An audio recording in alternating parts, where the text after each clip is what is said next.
Hello friends, welcome to my YouTube channel. आज के video के अंदर हम डिस्कस करेंगे आप लोगों के जो बायोस्टैटिक्स वाला पार्ट वगैरह है। तो आज हम लोग जो आप लोगों के अप्लाइड जियोलॉजी वाला पार्ट वगैरह है बीएससी थर्ड ईयर के अंदर, तो उसका जो यूनिट थर्ड वगैरह है आप लोगों के इसके अंदर बायोस्टैटिक्स वाला पार्ट वगैरह जैव सांख्यिकी जिसको कहा जाता है, तो उसके बारे में हम लोग सबसे पहले इंट्रोडक्शन के बारे में डिस्कस करेंगे, फिर अभी उसका स्कोप वगैरह, फिर उसका एप्लीकेशंस वगैरह के बारे में डिस्कस करेंगे। तो आज के सेशन के अंदर हम इस डिस्कस करने वाले हैं इसके अंदर जो इंट्रोडक्शन ऑफ द बायोस्टैटिक्स वाले पार्ट वगैरह के बारे में। तो पेशेंस बना के वीडियो को एंड तक देखना गाइस वगैरह। इसके अंदर हम डिस्कस करते हैं, स्टार्ट वगैरह करते हैं। आप लोगों का जो यूनिट थर्ड वगैरह है जिसका आप लोगों का पेपर कौन सा है, ये पेपर थर्ड वगैरह यानी कि applied geology, ethology and biostatics वाला पार्ट वगैरह है। तो इसके अंदर इंट्रोडक्शन ऑफ बायोस्टैटिक्स यानी कि जैव सांख्यिकी का परिचय वगैरह के अंदर हम बारे में बात करेंगे कि जैव सांख्यिकी होती क्या है और इसके जो विभिन्न प्रयोग वगैरह हैं तो किसके अंदर किस तरीके से हम लोग यूज वगैरह करते हैं। जैव सांख्यिकी, जैव का मतलब हम लोग बात करेंगे यानी कि इसका एज ए बायोस्टैटिक्स यानी कि बायो का मतलब यानी कि जीव वगैरह और स्टैटिक्स यानी कि सांख्यिकी वगैरह कहा जाता है। तो ये वर्ड्स वगैरह कहां से आए यानी कि बायो, बायोस का मतलब है इसके अंदर कि बायो का मतलब यानी कि ये यानी कि जीव से रिलेटेड है और स्टैटिक्स यानी कि सांख्यिकी वगैरह इसके अंदर डाटाज वगैरह कैलकुलेट किए जाते हैं। जैसे जीव वगैरह है इसके अंदर, जैसे प्लांट वगैरह की बात करें या फिर बाद में ये जीव वगैरह होते हैं ह्यूमन बींग्स वगैरह, इनकी हम बात करें तो इसके अंदर ऑर्गेनिज्म वगैरह है, तो जैसे प्लांट्स वगैरह भी हो सकते हैं और जंतु वगैरह भी हो सकते हैं। तो उनके डाटाज वगैरह लेते हैं, इसके अंदर कैलकुलेशंस वगैरह किया जाता है। विभिन्न अनुप्रयोगों, स्कोप वगैरह सभी के बारे में हम लोग डिस्कस करेंगे। लेकिन सबसे पहले इसके परिचय के बारे में डिस्कस करते हैं कि इसका जो वर्ड वगैरह है ना, जो बायोस्टैटिक्स वगैरह, वो आया कहां से, लैटिन भाषा में किससे लिया गया है, सभी चीजों के बारे में डिस्कस करेंगे और कौन कौन से साइंटिस्ट वगैरह ने किस प्रकार से इसके बारे में प्रोड्यूस वगैरह किया। तो सबसे पहले हम बात करें इसके अंदर की सांख्यिकी शब्द का जन्म अंग्रेजी भाषा के स्टैटिक्स से लिया गया है। किससे लिया गया है इसके अंदर, यानी कि जैव सांख्यिकी वगैरह है, जो सांख्यिकी के अंदर इसके अंदर स्टैटिक्स वाला पार्ट वगैरह है, तो स्टैटिक्स शब्द का जन्म अंग्रेजी भाषा के स्टैटिक्स से लिया गया है एंड इटालियन भाषा के स्टेटिस्टा से लिया गया है। किससे लिया गया है, स्टेटिस्टा से लिया गया है और लैटिन भाषा के अंदर इसके अंदर स्टेटस से लिया गया है। किससे लिया गया है, स्टेटस से लिया गया है। नेक्स्ट इसके अंदर हम बात करें यानी कि जो जर्मन भाषा वगैरह है, जर्मन जो लैंग्वेज वगैरह है, तो उसके अंदर किससे लिया गया है, ये स्टेटिस्टिक से लिया गया है। किससे लिया गया है, स्टेटिस्टिक्स से लिया गया है। तो इस प्रकार से इसका जन्म वगैरह है, प्रोड्यूस यानी उत्पत्ति वगैरह है, तो इन शब्द वगैरह से हुई है। सांख्यिकी शब्द का जन्म वगैरह अंग्रेजी भाषा की तो स्टैटिक्स से हुआ है और इटालियन स्टैटिक्स से हुआ है और इटालियन भाषा वगैरह स्टैटिस्टा और लैटिन भाषा के स्टेटस वगैरह और जर्मन भाषा के स्टैटिस्टिक से हुआ है। तो ये बात हो गई कि शब्द का जो उत्पत्ति वगैरह है तो वो कहां से हुई है। इसके बाद में हम बात करते हैं कि जो सांख्यिकी वगैरह है जिसको क्या कहा जाता है, स्टैटिक्स के नाम से जाना जाता है। तो इसके बारे में हम लोग बात करते हैं कि होती क्या है मेनली ये, तो विज्ञान की वह शाखा जो गणना व मापन से संबंधित होती है। किससे संबंधित होती है, कि विज्ञान की वह शाखा जो गणना एवं मापन, गणना का मतलब ये हो गया इसके अंदर कैलकुलेशंस वगैरह कोई भी आएगी इसके अंदर, यानी कि जो डाटाज वगैरह होंगे उनको क्या करेंगे, गणना करेंगे, कैलकुलेट करेंगे। और मापन उसको क्या करेंगे, मापेंगे, तोलेंगे एक तरीके से, यानी कि कैलकुलेशन करना एंड उसका मापन से संबंधित होती है, सांख्यिकी कहलाती है। क्या कहलाती है, सांख्यिकी कहलाती है। अब इसके बाद में हम बात करते हैं, ये तो सांख्यिकी बात हो गई कि सांख्यिकी होती क्या है। अब हम बात करते हैं जो बायोस्टैटिक्स वगैरह है जिसको जैव सांख्यिकी कहा जा रहा है, तो उसके बारे में देखते हैं इसके अंदर की क्या इसकी डेफिनेशंस वगैरह होगी। किसी जीव अर्थात जंतु या पादप से संबंधित सांख्यिकी अध्ययन को जैव सांख्यिकी कहते हैं। किसको कहा जाता है जनरली गाइस वगैरह, किसी जीव अर्थात जंतु या पादप से संबंधित। ये किससे है, जंतु और पादप दोनों से रिलेटेड, फोना या फ्लोरा दोनों से रिलेटेड वगैरह है, तो संबंधित जो सांख्यिकी जो स्टैटिक्स वगैरह है, तो उसके अध्ययन को क्या कहा जाता है, जैव सांख्यिकी के नाम से जाना जाता है।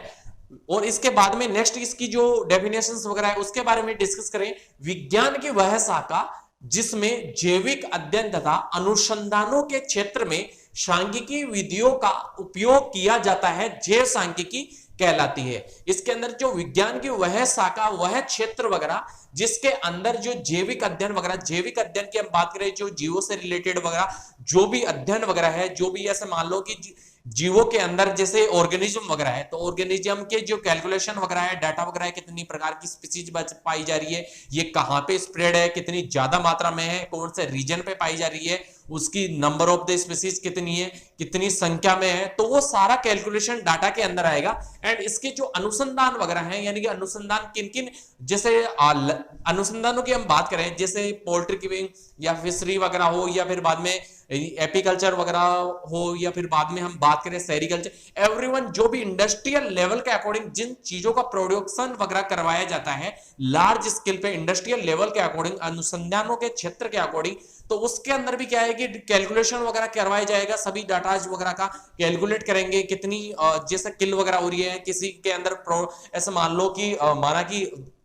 डिजीज वगैरह कोज हो गई, तो डिजीज से कितनी किल वगैरह हो रही हैं, कितनी संख्या के अंदर एग्स वगैरह लेकर रही हैं, तो सारी चीजें इसके अंदर क्या होंगी, कैलकुलेट की जाएंगी, डाटा वगैरह लिया जाएगा, इसका जो अनुमापन किया जाएगा, जिसे अनुमान लगा के भी किया जा सकता है, या फिर बाद में इसके जो गणना करके भी किया जा सकता है। तो इसके अंदर क्या करेंगे कि जो जैविक अध्ययन और अनुसंधानों का जो क्षेत्र वगैरह है, तो उसका सांख्यिकी जो विधिया वगैरह है, जो मेथड्स वगैरह यूज में ली जाती है, तो अभी मेथड्स के बारे में भी देखेंगे, तो उनके उपयोग वगैरह किया जाता है उनका, तो जैव सांख्यिकी कहलाती है। वंशानुगत गुणों का विश्लेषण, गुण संबंध, सह संबंध आदि का प्रस्तुतिकरण सांख्यिकीय विधियों द्वारा ही किया जाता है। क्या किया जाता है, यानी कि जो वंशानुगत गुण वगैरह है उसका विश्लेषण, यानी कि वंशानुगत, जैसे जेनेटिक्स वाला पार्ट वगैरह की हम बात करें तो जेनेटिक्स के अंदर क्या होता है, जो वंशानुगत जो भी गुण वगैरह होते हैं, तो उन सभी का क्या किया जाता है, कैलकुलेशन वगैरह किया जाता है। जैसे हम बात करें, जैसे मेंडल वगैरह ने प्रोड्यूस वगैरह किया था द्विसंकर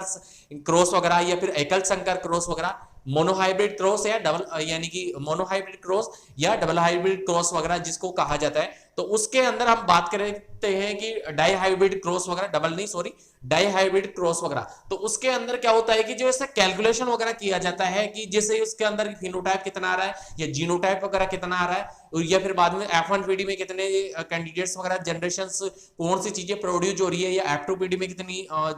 यानी कि उसके अकॉर्डिंग कितनी चीजें प्रोड्यूस हो रही है, तो वो सभी चीजें उसके अंदर डाटा वगैरह कैलकुलेशंस वगैरह किया जाएगा। एंड इसके अंदर जैसे हम बात करें, ये तो वंशानुगत गुण वगैरह की बात होगी, जैसे एज ए मेंडल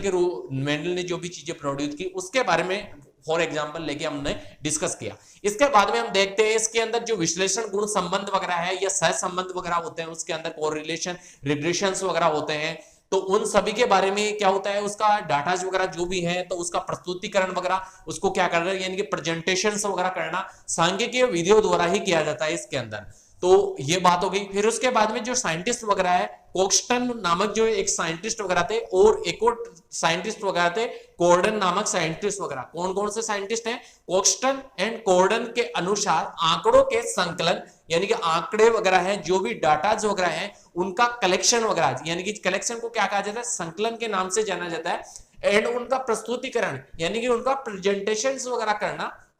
माना कि हमारे पास में क्या है, यानी कि हम जैसे एज ए फॉर एग्जांपल लें कि प्लांट्स वगैरह हैं काफी प्रकार के, या फिर बाद में एनिमल्स वगैरह के लिए, तो उनके काफी प्रकार के प्लांट्स वगैरह हैं, तो उनकी स्पीसीज वगैरह कितनी संख्या के अंदर पाई जा रही है, और कौन कौन से रीजन पे कौन कौन से स्पीसीज वगैरह पाई जा रही है। जैसे रूरल एरिया की हम बात करें, जैसे राजस्थान वगैरह के अंदर काफी संख्या के अंदर क्या होता है, जैसे खेजड़ी वगैरह का पेड़ वगैरह होता है, या बबुल वगैरह का प्लांट्स वगैरह होता है, या फिर अदर जो भी प्लांट्स वगैरह फ्रूट वगैरह के हो, या फिर बाद में जो झाड़ियां वगैरह के हो, या जो भी प्लांट्स वगैरह लगाए जा रहे हैं, तो उन सभी का क्या किया जाएगा, कैलकुलेशन वगैरह किया जाएगा, डाटा वगैरह का। और जैसे एनिमल्स की हम बात करें, तो एनिमल्स वगैरह जैसे जूज वगैरह होता है, जू वगैरह यानी कि जो अभ्यारण्य वगैरह होता है, तो वहां पे जैसे हम जूलॉजिकल पार्क वगैरह की बात करें, तो वहां पे कितने एनिमल्स वगैरह पाए जाने हैं, कौन कौन से एनिमल्स कितने प्रकार के हैं, यानी कि उनका डाटा वगैरह सब चीजें कैलकुलेशन किया जाएगा। या फॉरेस्ट वगैरह है तो उसके अंदर कौन कौन से एनिमल्स वगैरह पाए जा रहे हैं, तो उन सभी का डाटा वगैरह कैलकुलेशन किया जाएगा। एंड कौन कौन से प्लांट स्पीसीज वगैरह उन सभी का डाटा वगैरह कैलकुलेट किया जाएगा। तो इस प्रकार से हम लोग क्या करते हैं, कैलकुलेशन वगैरह कर सकते हैं। तो हमारे पास में क्या आ गया, एक डाटा वगैरह गया। या फिर हम बात करें जनरली एग्जांपल की कि जैसे क्लास वगैरह होती है, क्लास के अंदर जैसे स्टूडेंट्स वगैरह होते हैं, तो स्टूडेंट्स की हम लोग बात करें कि चाहे से गर्ल्स हो या बॉयज वगैरह हो, तो उसके अंदर जैसे गर्ल्स वगैरह का अलग डाटा ले सकते हैं या बॉयज वगैरह का अलग डाटा ले सकते हैं। जैसे BSc first year second year everyone जो भी स्कूल वगैरह है या कॉलेज वगैरह जहां पे भी है, तो वहां पे क्या कर सकते हैं कि जैसे पर्टिकुलर एक क्लास वगैरह का जैसे गणना करके एक तो हम लोग कैलकुलेट करें या फिर बाद में अनुमापन वगैरह करें, यानी कि अनुमान लगा के हम लोग जैसे हाइट वगैरह है या फिर बाद में उनकी जैसे परसेंटेज का रेशियो देखें, तो सभी अलग अलग चीजें, या फिर बाद में से मान लिया कि जैसे चश्मे वगैरह लगा के रखते हैं काफी स्टूडेंट्स वगैरह, तो उनका रेशियो वगैरह देख सकते हैं कि कितने क्लास के अंदर कितने स्टूडेंट्स वगैरह लगा रखे हैं, या फिर बाद में उसकी हाइट वगैरह का जो रेशियो वगैरह है तो हम लोग गणना कर सकते हैं, पर्टिकुलर का कैलकुलेट कर सकते हैं कि किसकी हाइट वगैरह कितनी है, गर्ल्स की रेशियो किस प्रकार से और बॉयज वगैरह का, या फिर अनुमापन के विधि के द्वारा मापन वगैरह कर सकते हैं कि ऐसे एक पर्टिकुलर कैंडिडेट वगैरह है तो एक दो कैंडिडेट्स वगैरह का हमने हाइट वगैरह का ले लिया कि हाइट वगैरह इतनी है तो इस कैंडिडेट की, तो उसी के अकॉर्डिंग हम लोगों ने माना कि उसके अंदर अनुमापन के द्वारा यानी कि हम लोग उसके अंदर क्या कर सकते हैं, मापन वगैरह करके और फिर बाद में पर्टिकुलर कैंडिडेट्स वगैरह का रेशियो निकाल सकते हैं कि इस कॉलेज के अंदर या इसके स्कूल के अंदर कि इतने कैंडिडेट्स वगैरह की इतनी हाइट वगैरह हो सकती है। तो इसके अकॉर्डिंग क्या करते हैं, कैलकुलेशन या मापन के द्वारा ये क्या कर सकते हैं, अनुमापन के द्वारा ये कैलकुलेशन वगैरह कर सकते हैं, यानी कि हमारे पास में क्या आ गया, संकलन यानी कि डाटा वगैरह आ गया, यानी कि कैलकुलेशंस वगैरह कर लिया हम लोगों ने। फिर उसका क्या करेंगे हम लोग, प्रेजेंटेशन। देखो प्रेजेंटेशन वगैरह किस प्रकार से किया जाता है, प्रेजेंटेशन करने के लिए हमारे पास हम अलग अलग विधियों का उपयोग कर सकते हैं। जैसे हम लोग इसके अंदर प्रस्तुतिकरण के अंदर प्रेजेंटेशन के अंदर जैसे बार डायग्राम का उपयोग कर सकते हैं, या फिर बाद में लाइन डायग्राम वगैरह, हिस्टोग्राम, पॉलीगॉन वगैरह, या फिर नॉर्मली जो ग्राफ वगैरह होते हैं उनके द्वारा हम लोग इसका प्रस्तुतिकरण कर सकते हैं। तो इस प्रकार के काफी प्रकार की विधियां वगैरह है, उनको प्रत्येक को हम लोग एक एक करके इनको मेथड्स वगैरह है ना उन सभी को देखेंगे। इसके बाद में है विश्लेषण करना, विश्लेषण यानी कि एनालिसिस करना। ये तो हम लोगों ने क्या कर दिया, कैलकुलेट कर दिया, प्रेजेंटेशन वगैरह कर दी। अब एनालिसिस करेंगे उसका कि कौन कौन से कितना रेशियो वगैरह है जो डाटाज वगैरह हमारा। फिर उसके बाद में निर्वचन वगैरह, इंटरप्रिटेशन वाला पार्ट वगैरह। तो निर्वचन के अंदर क्या करेंगे, जो भी डाटाज वगैरह कैलकुलेट कर दिए उसका फिर बाद में प्रेजेंटेशन कर लिया, एनालिसिस कर दिया, फिर बाद में उसका निष्कर्ष निकालेंगे, जो परिणाम वाला पार्ट वगैरह होता है, लास्ट वाला रीजन वगैरह, तो वो करेंगे उसके अंदर। तो इसके द्वारा इसी को क्या कहा जाता है, सांख्यिकी वगैरह कहा जाता है। तो हम लोग बात करें यानी कि कोक्स्टन एंड कॉर्डन जो नाम जो साइंटिस्ट वगैरह थे उनके अनुसार आंकड़ों के संकलन यानी collection and presentations, analysis, interpretations को सांख्यिकी कहते हैं।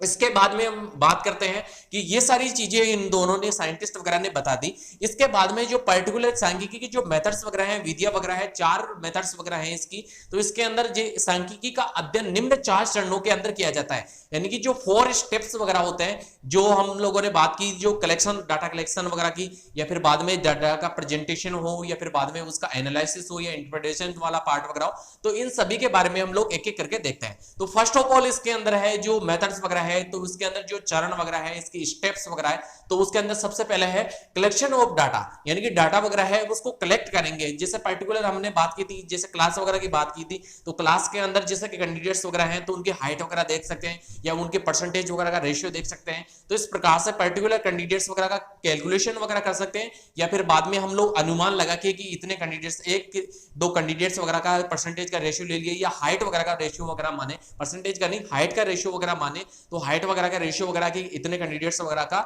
इतना रेशियो वगैरह है, तो वो लोग हम दे सकते हैं। इसके बाद में इसके अंदर डिस्कस करते हैं आंकड़ों का संकलन, जिसको कहा जाता है कलेक्शन ऑफ डाटा वगैरह। इसके बाद में इसके अंदर यह प्रथम चरण है जिसमें समस्त आंकड़ों को एकत्रित किया जाता है। क्या किया जाता है, जो ऑल टोटल जो भी कैलकुलेशन वगैरह है, डाटा जो वगैरह है, उसको क्या किया जाता है, कैलकुलेट किया जाता है डाटा वगैरह को। किसी पूर्व निश्चित उद्देश्य की प्राप्ति के लिए निश्चित योजना अनुसार डाटा को एकत्रित करना संकलन कहलाता है। क्या कहलाता है, संकलन कहलाता है। किसी पूर्व निश्चित यानी कि जो पहले से अनुमानित वगैरह है, या फिर बाद में पूर्व से जो हम लोगों ने कैलकुलेशन वगैरह कर लिए, या फिर बाद में पूर्व से जो भी हम लोगों ने पहले से टारगेट वगैरह बना रखा है, जो भी कलेक्शन वगैरह है डाटा वगैरह का, तो ये पूर्व निश्चित उद्देश्य, किसी भी उद्देश्य के लिए यानी कि जो भी प्राप्ति के लिए निश्चित योजना अनुसार, पहले से जो योजना अनुसार डाटा को एकत्रित करना संकलन कहलाता है। इन्हें अनुमापन यानी कि जो अनुमान वगैरह है, यानी कि अनुमान से भी एकत्रित कर सकते हैं या गणना कर सकते हैं, एकत्रित कर सकते हैं या गणना द्वारा उनको क्या कर सकते हैं, कलेक्शंस वगैरह डाटा को किया जा सकता है। अब हम बात करते हैं कि इस वाले for example collection of data किस प्रकार से हम लोग ले सकते हैं।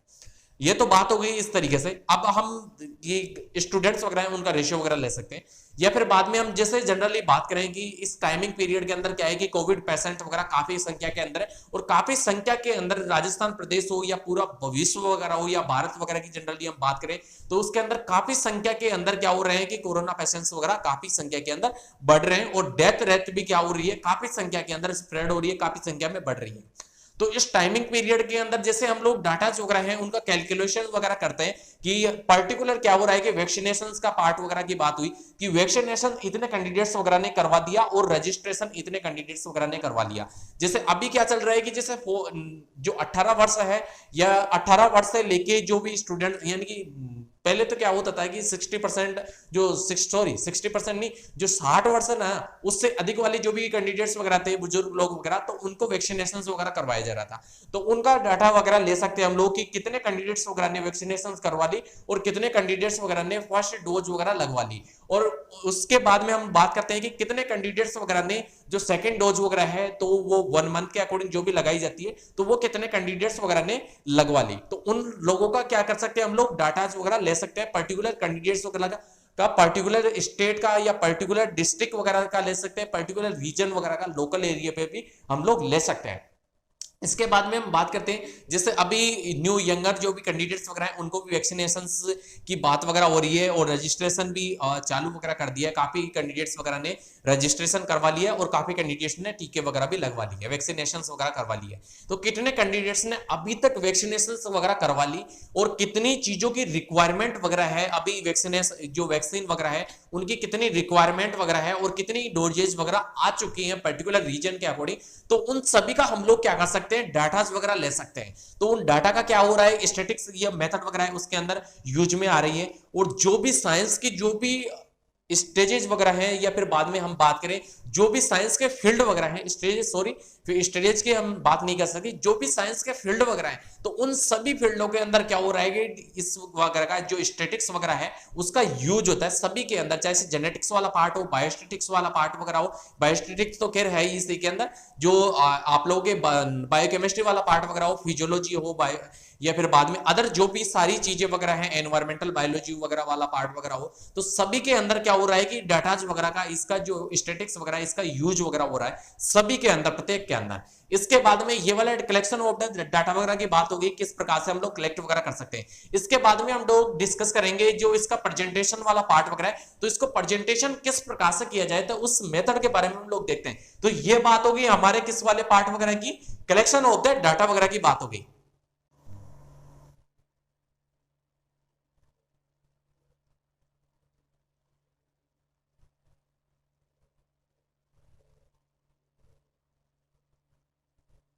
इसके बाद में हम लोग देखते हैं यानी कि जो सेकंड नंबर का है डाटा वगैरह, तो इसके अंदर जो इसकी जो मेथड्स वगैरह हैं इसकी जो,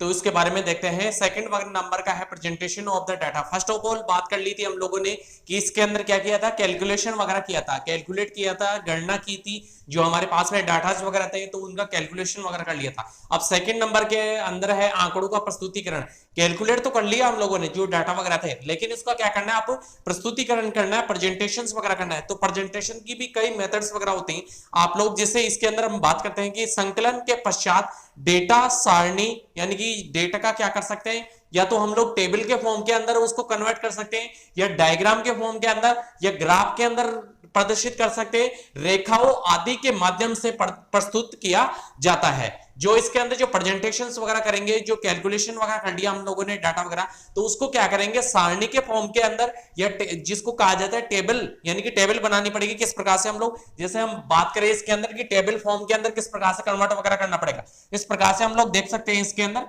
कि जैसे टेबल फॉर्मेशंस वगैरह है तो इस प्रकार से टेबल वगैरह बना सकते हैं, इस प्रकार से टेबल वगैरह बना ली जाएगी। और यहाँ पे हम लोग जैसे फ्रीक्वेंसी वगैरह लिख सकते हैं, या फिर बाद में यहाँ पे जो मेन इसकी जैसे हम लोग बात करें कि जैसे हाइट वगैरह की है, या फिर बाद में परसेंटेज का जो भी रेशियो वगैरह है, तो यहाँ पे हम लोग जो परसेंटेज का जो रेशियो वगैरह एवरीवन जो भी आएगा उसको एक्स वगैरह के नाम से दे सकते हैं, या नंबर ऑफ द स्टूडेंट वगैरह दे सकते हैं इसको अंदर, नंबर ऑफ द स्टूडेंट वगैरह, या फिर बाद में इसकी जो फ्रीक्वेंसी वगैरह आएगी। तो इस प्रकार से टेबल फॉर्मेशंस वगैरह के अंदर हम लोग कन्वर्ट वगैरह कर सकते हैं। इसके बाद में हम लोग बात करें डायग्राम वगैरह की, तो देखो डायग्राम वगैरह के अंदर जैसे लाइन डायग्राम वगैरह होता है, हिस्टोग्राम वगैरह होता है, पॉलीगॉन वगैरह है, तो उस प्रकार से हम लोग प्रदर्शित कर सकते हैं। जैसे डायग्राम वगैरह पार्ट वगैरह की हम बात करें, जैसे ये पाई चार्ट वाला पार्ट वगैरह है, तो पाई चार्ट के अंदर क्या होता है कि इस प्रकार से ये परसेंटेज वगैरह रेशियो वगैरह होता है, इसका परसेंटेज का रेशियो लेके और फिर बाद में यहाँ पे जैसे 90% वगैरह है कि इतने कैंडिडेट वगैरह है, यहाँ पे 60% या यहाँ पे 40% वाले कैंडिडेट्स वगैरह, और यहाँ पे से मान लो कि 50% वाले कैंडिडेट्स वगैरह। तो इस तरीके से हम लोग क्या कर सकते हैं कि जो आप लोग डायग्राम के फॉर्म के अंदर कन्वर्ट वगैरह कर सकते हो,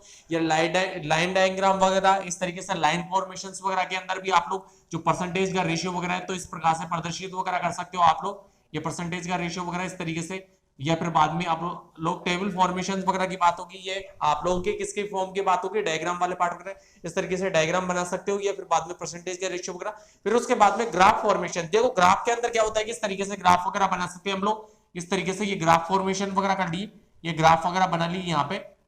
एक्स एक्सिस और वाई एक्सिस वगैरह लिख लिया। फिर उसके बाद में इसके अंदर ग्राफ फॉर्मेशंस वगैरह के अंदर क्या करेंगे, जो आप लोग का जैसे परसेंटेज वगैरह का रेशियो देखें, या फिर बाद में आप लोगों के अलग अलग जो डायग्राम्स वगैरह होते हैं, जैसे पॉलीगॉन वगैरह हो, हिस्टोग्राम हो, या फिर बाद में और भी अदर जो भी डायग्राम्स वगैरह हैं, तो इस वाले पार्ट वगैरह के अंदर इस प्रकार से हम लोग प्रदर्शित वगैरह कर सकते हैं। ये डिफरेंट टाइप के जो भी डाटा वगैरह, जैसे परसेंटेज वाला रेशियो वगैरह, इस वाले के अंदर इतना परसेंटेज वगैरह आया, और इस वाले के अंदर इतना, और इस वाले के अंदर इतना, तो इस प्रकार से अलग अलग कलर्स के द्वारा इसको प्रदर्शित वगैरह कर सकते हैं कि इस प्रकार से इसके अंदर डाटा वगैरह को हम लोग कैलकुलेट वगैरह कर सकते हैं। ठीक है, तो इस प्रकार से इसको प्रदर्शित वगैरह किया जा सकता है। तो ये डाटा वगैरह है तो उसको कैलकुलेट करके और फिर बाद में डाटा वगैरह को क्या कर सकते हैं, रिप्रेजेंट वगैरह कर सकते हैं, प्रदर्शित किया जा सकता है। तो ये वाले पार्ट वगैरह की बात होगी। फिर उसके बाद में इसके अंदर देखते हैं हम लोग ये वाले पार्ट करेंगे, ग्राफ वाले पार्ट वगैरह, फिर रेखाओं के द्वारा, जैसे रेखा वगैरह है डायरेक्टली लाइन्स वगैरह के द्वारा हम लोग इस तरीके से प्रदर्शित वगैरह कर सकते हैं। ये लाइंस वगैरह इस तरीके से, जो लाइन डायग्राम वगैरह जिसको कहा जाता है, तो इस प्रकार से ये लाइन के द्वारा प्रदर्शित वगैरह किया जा सकता है। तो इनका जो डाटा वगैरह कैलकुलेट कर लिए, तो इनको क्या कर सकते हैं, इस प्रकार से प्रस्तुत वगैरह कर सकते हैं, रिप्रेजेंट वगैरह कर सकते हैं। फिर उसके बाद में प्रस्तुतिकरण के बाद में क्या करेंगे, एनालिसिस करेंगे उनका।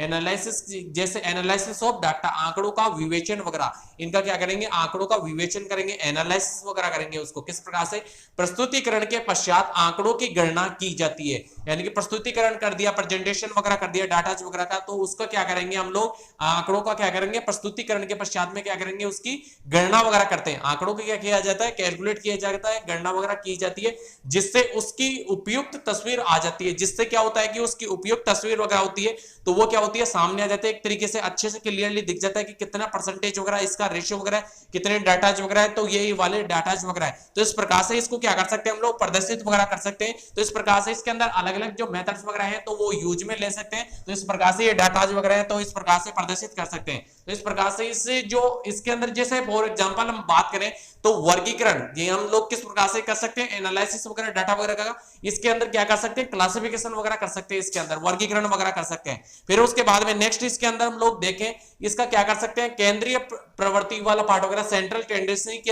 टेंडेंसी वाला पार्ट वगैरह होता है, तो उसके द्वारा भी इसका एनालिसिस वगैरह किया जा सकता है। इसके बाद में इसके अंदर बात करें यानी कि डिस्पर्शन वाला पार्ट वगैरह या कोरिलेशन वाला पार्ट वगैरह, तो इनके द्वारा क्या कर सकते हैं, डाटा वगैरह जो भी है तो उसका क्या कर सकते हैं हम लोग, एनालिसिस वगैरह कर सकते हैं। ये बात हो गई ये एनालिसिस वगैरह विवेचन वाले पार्ट वगैरह की, जो डाटा वगैरह किस प्रकार से हम लोग एनालिसिस करेंगे। फिर उसके बाद में नेक्स्ट हम देखें इसके अंदर क्या होता है कि आंकड़ों का निर्वचन वाला पार्ट वगैरह है, तो आंकड़ों का क्या करेंगे हम लोग, निर्वचन करेंगे। इंटरप्रिटेशन वाला पार्ट वगैरह है तो इंटरप्रिटेशन ऑफ डाटा वगैरह, तो आंकड़ों का क्या करेंगे, यहाँ पे निर्वचन वगैरह करेंगे। विवेचन के पश्चात उपयुक्त निष्कर्ष निकाला जाता है, यानी कि विवेचन कर दिया, क्या कर दिया, डाटा वगैरह सबसे पहले कैलकुलेशन करेंगे, फिर उसके बाद में प्रेजेंटेशन करेंगे, फिर एनालिसिस करेंगे, फिर उसके बाद में इंटरप्रिटेशन यानी आंकड़ों का निर्वचन वगैरह करेंगे, निष्कर्ष निकालेंगे उसका। तो निष्कर्ष निकाला जाता है यानी कि विवेचन के पश्चात में, जो पूर्ण रूप से संकलन प्रस्तुतिकरण का विवेचन पर निर्भर करता है। ये क्या करता है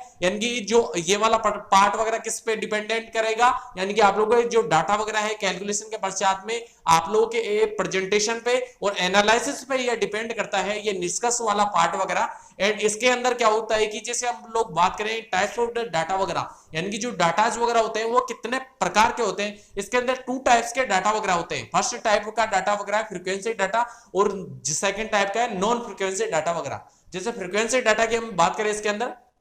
जैसे फ्रीक्वेंसी में डाटा वगैरह होता है, तो फ्रीक्वेंसी डाटा वगैरह क्या होता है, फ्रीक्वेंसी का मतलब आवृत्ति वगैरह या बारंबारता वगैरह। तो इसके अंदर क्या होता है कि बारंबारता, बारंबारता वर्ड से ही शब्द का मीन वगैरह निकल रहा है। जो वर्ड वगैरह यानी कि जो चीजें क्या हो रही है, बार बार रिपीट वगैरह होती है ना, तो उसको क्या कहते हैं, यानी कि इसके अंदर फ्रीक्वेंसी वगैरह का डाटा वगैरह लिया जाएगा जो बार बार रिपीट होता हो। हम लोग जैसे फॉर एग्जांपल हम बात करें, यानी कि इसके अंदर ऐसे डाटा वगैरह जो बार बार क्या होते हैं, दौरान होता है या फिर बाद में बार बार क्या होते हैं, रिपीट वगैरह होते हैं। जैसे हम लोग इसके अंदर बात करें कि बार बार रिपीट वगैरह किस प्रकार से, जैसे फॉर एग्जांपल हम लोगों ने बात की इसके अंदर कि जैसे ऐसे माना कि जो डाटा वगैरह है जैसे 160 वगैरह ले लिया, और उसके बाद में जैसे 161 वगैरह, उसके बाद में फिर दोबारा से 160 वगैरह रिपीट वगैरह हो रहा है, और उसके बाद में 165 वगैरह, और फिर उसके बाद में 160 वगैरह दोबारा से रिपीट हो रहा है, और इसके बाद में 161 दोबारा से इसके अंदर रिपीट वगैरह हो रहा है। तो इस प्रकार से इसके अंदर 161 वाला पार्ट वगैरह, और एक्स के बाद में जस्ट हम बात करें और इसके अंदर जैसे 164 एंड 165 वाला पार्ट होगा। इस प्रकार से इसके अंदर क्या हो रहा है कि डाटा जो वगैरह है ना, तो वो रिपीट हो रहा है। इसके अंदर बात करें 160 कितनी बार हो रहा है, 1 2 एंड 3 बार। तो यहाँ पे हम लोग लिख सकते हैं कि 160 बराबर इसके अंदर कितनी बार रिपीट हो रहा है, 3 बार। तो ये क्या होता है कि हम लोग जैसे इसके अंदर बात किए थे कि ये जो लाइंस वगैरह होती हैं, लाइन डायग्राम वगैरह होते हैं, तो लाइंस वगैरह के द्वारा इसको प्रदर्शित वगैरह कर सकते हैं। तो इस प्रकार से हम लोगों ने बात कर ली कि इस प्रकार से इसके अंदर जैसे 161 वाला है तो वो कितनी बार रिपीट हो रहा है, इसके अंदर 2 बार रिपीट वगैरह हो रहा है। तो इस प्रकार से हम लोग फॉर एग्जांपल बात कर सकते हैं जो फ्रीक्वेंसी डाटा वगैरह होता है। इसके बाद में हम बात करते हैं नॉन फ्रीक्वेंसी डाटा वगैरह की। तो नॉन फ्रीक्वेंसी जो डाटा वगैरह होते हैं ना, तो वो क्या होते हैं, बार बार दौरान नहीं होता उनका, यानी कि बार बार रिपीट वगैरह नहीं होते हैं वो, यानी कि जो क्या होते हैं, रैंडम नंबर वगैरह होता है। कैसा होता है, रैंडमली होती है वो। फॉर एग्जांपल हम बात करें रैंडम नंबर वगैरह की, इसके अंदर फॉर एग्जांपल वगैरह, तो इसके अंदर जैसे हम इसके अंदर फॉर एग्जांपल ले सकते हैं 150 150 151 152 153। इस तरीके से क्या होता है कि रैंडम डाटा वगैरह होता है ये। इसके अंदर क्या होता है, फ्रीक्वेंसी वगैरह नहीं होती है, बार बार रिपीटिशंस वगैरह नहीं होता इस वाले रीजन के अंदर। तो ये हम लोगों ने देख लिया। जो इसकी जो चरण वगैरह थे या फिर बाद में स्टेप वगैरह की बात करते हैं हम लोग, स्टैटिक्स वगैरह की, तो इन चारों स्टेप्स के अंदर ये स्टैटिक्स वाले जो डाटा वगैरह होते हैं, तो उनको सबसे पहले कैलकुलेशन किया जाएगा, फिर उसके बाद में इसका क्या किया जाएगा कि जैसे हम बात करें रिप्रेजेंट किया जाएगा, फिर एनालिसिस किया जाएगा, फिर इंटरप्रिटेशन वाला पार्ट वगैरह यानी कि निर्वचन वगैरह किया जाएगा, निष्कर्ष वगैरह निकाला जाएगा। तो ये बात कर ली हम लोगों ने। और फिर बाद में इसके अंदर देख लिया हम लोगों ने टाइप्स ऑफ द डाटा वगैरह की, 2 प्रकार के होते हैं इसके अंदर टाइप्स ऑफ द डाटा वगैरह, फ्रीक्वेंसी डाटा वगैरह और नॉन फ्रीक्वेंसी डाटा वगैरह के हम लोग बात कर लिए। इसके बाद में इसमें बात करते हैं हम लोग सांख्यिकी का वर्गीकरण, क्लासिफिकेशन होते हैं स्टैटिक्स वाला पार्ट वगैरह। तो क्लासिफिकेशन किस प्रकार से, कितने पार्ट्स के अंदर हम लोग बांट सकते हैं इसको, 3 भागों के अंदर जनरली इसको बांट सकते हैं हम लोग, यानी क्लासिफिकेशन ऑफ द डाटा, सांख्यिकी का वर्गीकरण। कार्य एवं व्यवहार के आधार पर सांख्यिकी को निम्न 3 वर्गों में बांटा जा सकता है। कितने वर्गों में बांटा जा सकता है, 3 वर्गों के अंदर इसको क्लासिफाई किया जा सकता है, जो स्टैटिक्स वाला पार्ट वगैरह है उसको। तो इसके अंदर जो कौन सा, यानी कि इसके जो बेस क्या है उसके बारे में बात करें तो कार्य एवं व्यवहार के आधार पर इसको बांटा जा सकता है, यानी कि इसके फंक्शंस एवं इसके जो व्यवहार वगैरह है उनके आधार पर इसको क्या किया जा सकता है, वर्गीकृत किया जा सकता है या क्लासिफाई कर सकते हैं। इसका फर्स्ट वाला पार्ट वगैरह है विवरणात्मक सांख्यिकी, और सेकंड है निष्कर्षात्मक सांख्यिकी, और थर्ड है व्यवहारिक सांख्यिकी वगैरह। इनके फर्स्ट है इसके अंदर डिस्क्रिप्टिव स्टैटिक्स वाला पार्ट वगैरह, डिस्क्रिप्टिव स्टैटिक्स जिसको क्या कहा जाता है, विवरणात्मक सांख्यिकी। इसके अंदर किस प्रकार से हम लोग डाटा वगैरह उन सभी चीजों को देखेंगे। इसके अंदर क्या कर सकते हैं, डाटा वगैरह जो भी चीजें वगैरह हैं तो उसको क्या कर सकते हैं हम लोग, जो समंक जिसको डाटा वगैरह कहा जाता है, तो उसको क्लासिफिकेशन कर सकते हैं, क्लासिफाई कर सकते हैं, और फिर बाद में उसका कैलकुलेशन वगैरह कर सकते हैं। तो क्लासिफिकेशन कर सकते हैं या टेबल फॉर्म के अंदर उसको क्या कर सकते हैं, कन्वर्ट कर सकते हैं, और फिर उसका एनालिसिस वगैरह कर सकते हैं, टेबुलेशंस वगैरह कर सकते हैं, या डायग्रामेटिकली इसको क्या कर, डायग्रामेटिकली एंड ग्राफिकली प्रेजेंटेशन वगैरह कर सकते हैं। क्या कर सकते हैं, डायग्रामेटिकली या ग्राफिकली इसको क्या कर सकते हैं, प्रेजेंटेशंस वगैरह कर सकते हैं। किसका, डाटा वगैरह का। देखो डाटा वगैरह जिसको क्या कर सकते हैं हम लोग, टेबल फॉर्म के अंदर पहले तो क्लासिफिकेशन कर सकते हैं, फिर टेबल फॉर्मेशन वगैरह कर सकते हैं, या फिर बाद में डायग्रामेटिकल एंड ग्राफिकली प्रेजेंटेशंस वगैरह उस डाटा वगैरह को कर सकते हैं। ये वाले पार्ट वगैरह की बात होगी किसकी, विवरणात्मक सांख्यिकी वाला पार्ट वगैरह की, फर्स्ट वाला जो इसका क्लासिफिकेशन वाला पार्ट वगैरह है स्टैटिक्स का, डिस्क्रिप्टिव स्टैटिक्स वाला पार्ट वगैरह। फिर उसके बाद में सेकंड की हम बात करते हैं, इसके अंदर है inferential of in inductive statics वाला पार्ट वगैरह, तो इसके अंदर जिसको क्या कहा जाता है, निष्कर्षात्मक सांख्यिकी। निष्कर्षात्मक जो सांख्यिकी वगैरह है उसके अंदर क्या करेंगे, निष्कर्ष वगैरह निकाले जाते हैं जो भी इसके अंदर डाटा वगैरह ले रखे। जैसे इसके अंदर फॉर एग्जांपल हम बात करते हैं मोर्टेलिटी रेट वगैरह, यानी कि जो मृत्यु दर वगैरह होती है, तो उसके हम लोग किस प्रकार से, जैसे मान लो कोई भी प्रजाति वगैरह है, तो कोई भी प्रजाति जो भी पाई जा रही है ना, तो उसको क्या करेंगे हम लोग, पहले कैलकुलेट वगैरह कर लेंगे, कैलकुलेशन या टेबुलेशन जो भी फॉर्मेशन वगैरह है, या डायग्रामेटिकली या ग्राफिकली रिप्रेजेंटेशन वगैरह कर देंगे। फिर उसको क्या करेंगे, रेशियो वगैरह देखेंगे। जैसे मान लो कि 2021 वगैरह या 2020 वगैरह थी, तो उसके अंदर जैसे इनकी भी क्या होती है, जैसे जनगणना होती है ना 10 ईयर के अकॉर्डिंग, तो उसी के अकॉर्डिंग ये क्या होते हैं, जैसे एनिमल्स वगैरह होते हैं, तो उसको क्या करते हैं, कैलकुलेट वगैरह करते हैं। इस पर्टिकुलर रीजन के अंदर क्या है कि जो स्पीसीज वगैरह पाई जा रही है इन एनिमल्स वगैरह की, तो इन कैंडिडेट्स वगैरह की इतनी संख्या स्प्रेड हो रही है, यानी कि बढ़ रही है, या इतनी संख्या वगैरह घट रही है, या डेथ रेट वगैरह, मोर्टेलिटी रेट वगैरह की हम बात करें, यानी कि इसके अंदर जो मृत्यु दर वगैरह है, या फिर बाद में इसके अंदर जन्म दर वगैरह है वो कितनी बढ़ रही है, कितनी कम हो रही है। तो मृत्यु दर की हम बात करें कि मृत्यु दर के अंदर की कितने कैंडिडेट्स वगैरह किल वगैरह हो गए हैं, उसके जो रेशियो वगैरह, जैसे 2020 वगैरह, तो 2020 के अंदर यानी कि स्टार्टिंग से लेके लास्ट एंड तक कितने कैंडिडेट्स इसके अंदर जो एनिमल्स वगैरह थे इस पर्टिकुलर रीजन वगैरह के अंदर, फॉरेस्ट वगैरह, ऐसे मान लो कोई भी अभ्यारण्य वगैरह या फॉरेस्ट वगैरह है, तो वहां पे हम लोग ले सकते हैं उस पर्टिकुलर रीजन के अकॉर्डिंग कितने एनिमल्स वगैरह इसके अंदर मृत हो गए या किल वगैरह हो गए। तो इस प्रकार से इसको क्या कर सकते हैं हम लोग, इस जो निष्कर्ष वगैरह निकाल सकते हैं।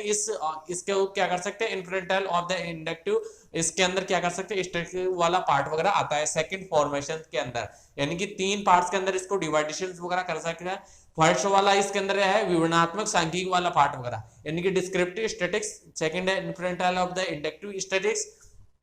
थर्ड है इसके अंदर अप्लाइड स्टैटिक्स वाला पार्ट वगैरह। व्यवहारिकी सांख्यिकी जिसको कहा जाता है, 3 वर्गों के अंदर इसको वर्गीकृत किया गया है। थर्ड है इसका वर्गीकरण का जो आधार वगैरह है अप्लाइड स्टैटिक्स, व्यवहारिकी सांख्यिकी वगैरह। व्यवहारिकी बात आते है, आप लोगों को सभी को पता चलता है कि व्यवहारिकी शब्द आते हैं, यानी कि माइंड के अंदर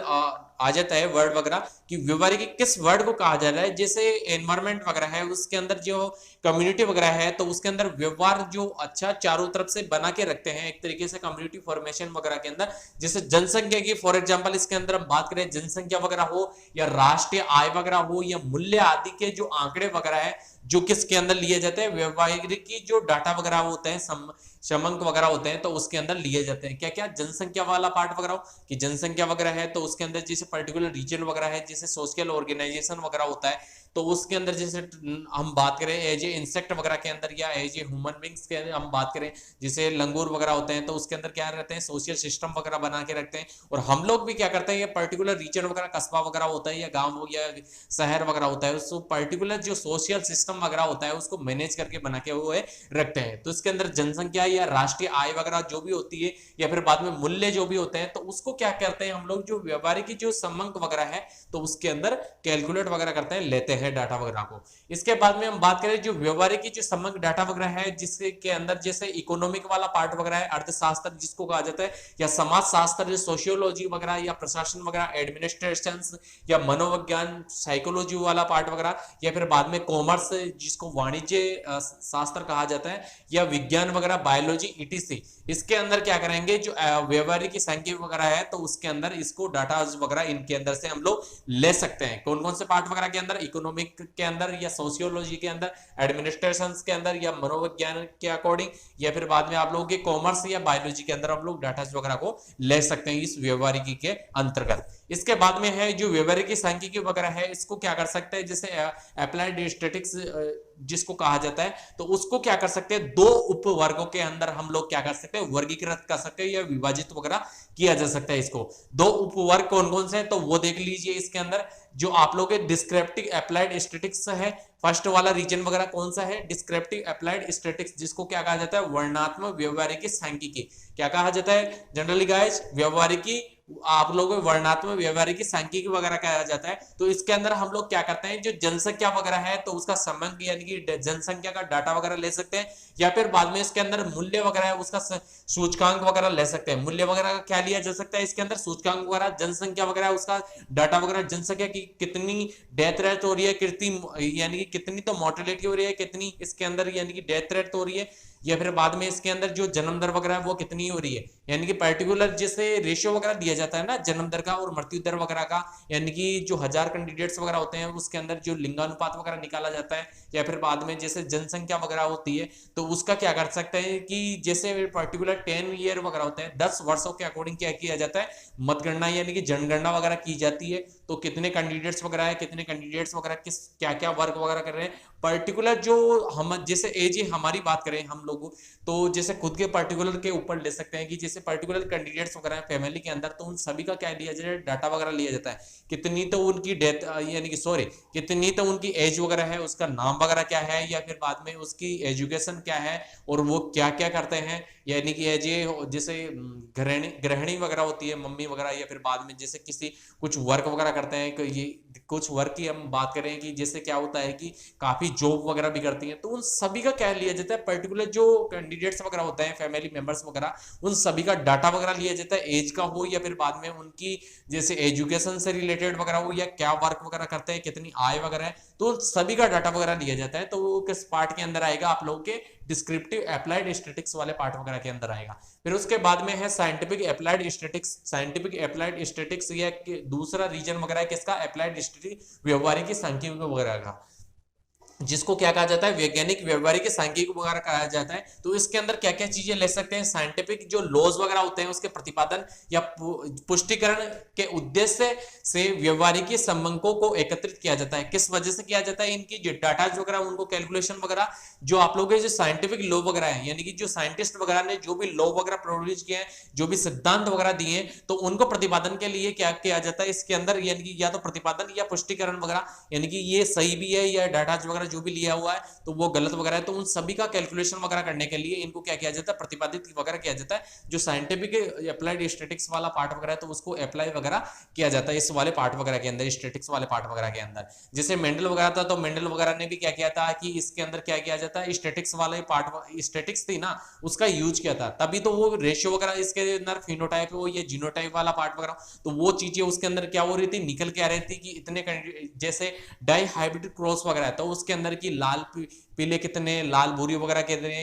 ग्रीन और जुरीदार वाले पार्ट वगैरह कितने हैं, तो ये अलग अलग जो टाइप्स के जो सीड्स वगैरह थे वो कितने हैं, या फिर बाद में मोनोहाइब्रिड क्रॉस वगैरह के अंदर की जीनोटाइप एंड फिनोटाइप्स वगैरह निकल के आ रहा था कि जैसे लार्ज प्लांट वगैरह या स्मॉल प्लांट वगैरह तो उनका क्रॉस वगैरह करवाया जाता था, और F1VD के अंदर जो भी कैंडिडेट्स वगैरह आ रहे थे उनका रेशियो वगैरह लिया जा रहा था। तो ये सभी क्या होते हैं कि जैसे स्टैटिस्टिक्स वाला पार्ट वगैरह है तो उसके यूज के अकॉर्डिंग ही ये क्या होते हैं, जो डाटाज वगैरह होते हैं तो वो निकल के आते हैं। तो ये अप्लाइड जो साइंटिफिक लॉ वगैरह है तो साइंटिफिक लॉ के अंदर भी सभी ने जितनी भी चीजें प्रोड्यूस वगैरह की है ना, तो उस साइंटिस्ट वगैरह ने तो उन्होंने क्या किया है, जो स्टैटिस्टिक्स है उसका यूज किया है, तो उसी के अकॉर्डिंग जो उसके लॉज वगैरह है वो प्रतिपादित हुए हैं, पुष्टिकरण वगैरह हुआ है उनका। तो इसके अंदर हम लोगों ने बात कर ली इंट्रोडक्शन ऑफ द बायोस्टैटिक्स वाले पार्ट वगैरह की इस वाले वीडियो के अंदर, एंड नेक्स्ट वीडियो के अंदर हम डिस्कस करेंगे स्कोप वगैरह की और जो इसके एप्लीकेशंस वगैरह हैं, अनुप्रयोग वगैरह हैं, तो उन सभी की हम लोग बात करेंगे इस नेक्स्ट वीडियो के अंदर।